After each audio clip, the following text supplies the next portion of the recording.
Welcome everyone to WWE Aftermath, and we're going to be talking about last night's Raw. So let's go ahead and get things started. And Triple H came out, and they touted it as his return, even though he was just on a couple weeks ago to do Tough Enough, so it wasn't really that significant. But yeah, he just basically cut a promo about recent events, just same old stuff. Then Seth Rollins came out, and as usual, talks crap about Kane. Kane comes out and argues with Rollins. It's really the same thing. And he's like, Triple H is pretty much like, if Kane doesn't help Rollins retain at Payback, then Kane might be out of the Authority, even though he gave his 2-week notice like a month ago. So it really doesn't make any sense for Kane to still be in it. I mean, I don't know. It's just kind of weird. But it's just really same old kind of stuff. And then Dean Ambrose versus Joey Mercury and Jamie Noble, J&J Security in a handicap match. This was really cool. The crowd was very hot for Ambrose. Really because it was in his hometown. But I think even if it wasn't, they still would have been pretty hot for him anyway. Because Ambrose is one of the best superstars on the roster right now. So, and this was a pretty good match, honestly. 5-minute match. I mean, really very quick opening match. You kind of know what to expect at this point. And it was a pretty good match. Jamie Noble and Joey Mercury can still go in the ring. So King Barrett versus Dolph Ziggler, and this was a pretty good match. And like at the beginning of the match, Barrett was like just talking, and Ziggler just drops him with a super kick. And I honestly would have laughed if that was the end of the match. Like that would have been funny. But King Barrett ends up defeating Dolph Ziggler and via a distraction by Sheamus. Same old stuff. And then Eric Rowan versus Fandango. This was a very quick match, a very squash match, and the commentators were really, I wouldn't really say burying Fandango, because he's not really that great to begin with, to be honest, but, they were sort of like taking bets on how quickly he would lose, and, so yeah, that character's pretty much, a jobber now, you know. And Eric Rowan's apparently back with Luke Harper now, which I'm really not sure how to feel about that. On the one hand, I'm kind of glad that they're doing some kind of mini Wyatt family reunion. But on the other hand, I really liked the solo runs of Eric Rowan and Luke Harper. Really, all they needed was better booking. Like, I really liked Luke Harper's run as IC champion. I really wish that run had lasted just a little bit longer. But, so yeah, John Cena challenges next, and he does the same promo every week. You know how he's going to make sure that he retains the U.S. champion, going to make Rusev say, I quit, blah, blah, blah. You know how it goes. And Adrian Neville accepts the challenge this week. And it was a pretty good match. It was a really good match. Adrian Neville continues to impress. He's one of my favorites on the roster right now. He was awesome in NXT. He's great in here. Hopefully they have some big feud playing for him. And it looks like he's feuding with King Barrett right now, which is going to be pretty cool. But so this was a good match.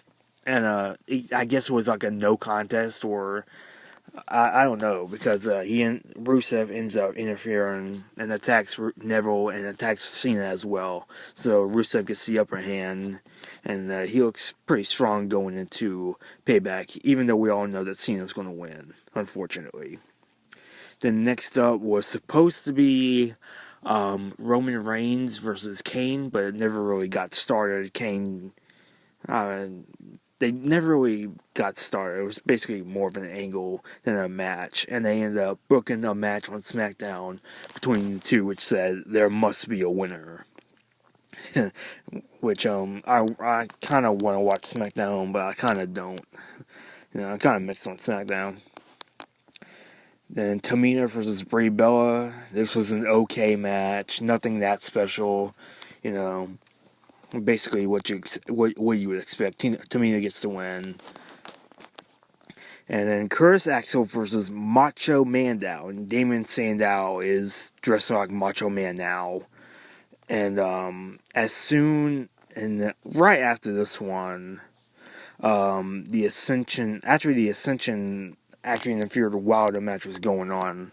And Curtis Axel and Damien Sandow, or Macho Mandow, ends up taking out the Ascension, and I guess they're going to form a tag team now.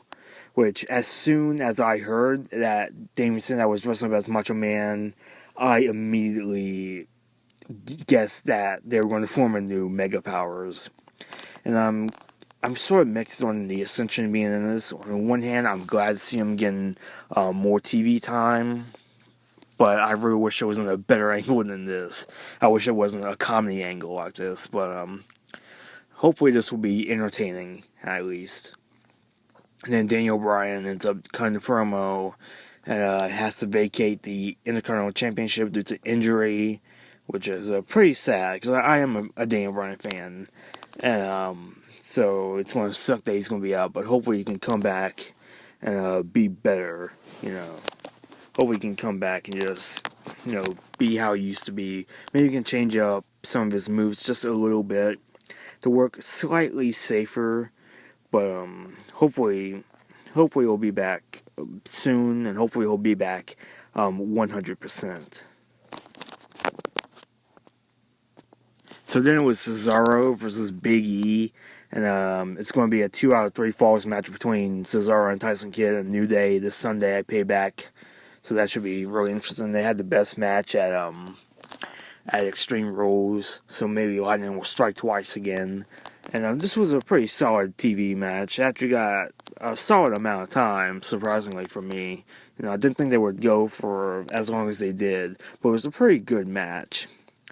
And then the Elimination Chamber is going to be coming back at the very end of May, which 2 pay-per-views, we had Extreme Rules just a couple weeks ago, then Payback this Sunday, and another 2 weeks Elimination Chamber. So they're kind of going a bit overkill on pay-per-views, but I always like the Elimination Chamber, so hopefully this should be good.